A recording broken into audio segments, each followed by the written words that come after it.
Ankoatra ireo vaksiny telo efa nampidirina teto Madagasikara mba hiadina amin'ny COVID-19 dia ny Johnson, Covishield ary AstraZeneca iampy ny karazana vaksiny Pfizer indray ireo.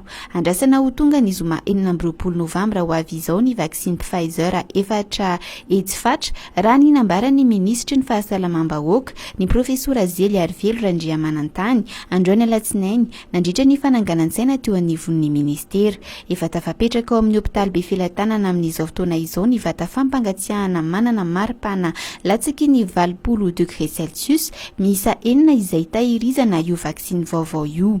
Efa nanambara ny ministera fa mety hatramin'ny 7,7 hety sy iray tapitrisa fatrany ny vaksiny Pfizer ho tonga eto Madagasikara hatramin'ny ity faran'ny taona ity.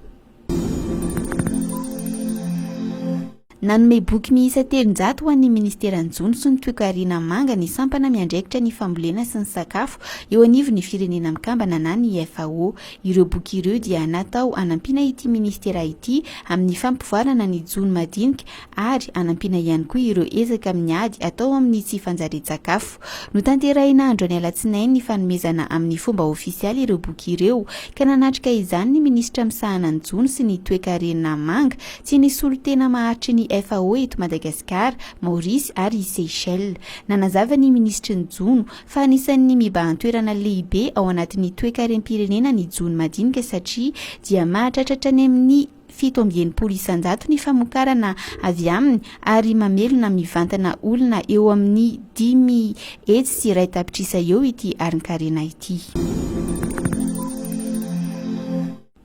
Nigadina ho maleriva tany Egypta ny filohan'ny Repoblika Andry Rajoelina. Hanatrika ny fihaonana an-tampony ireo filoham-panjakana sy lehiben'ny governemantan'ny firenena mikambana ao amin'ny vondrona arabaritra iraisan'ny firenena Afrikanina tatsimo sy tatsinanana no ankindiany any an-toerana. Anao ihany koa ny famindrana ny fitantanana izany vondrona arabaritra izany amin'ny filoha Egyptiana Abdel Fattah el-Sisi.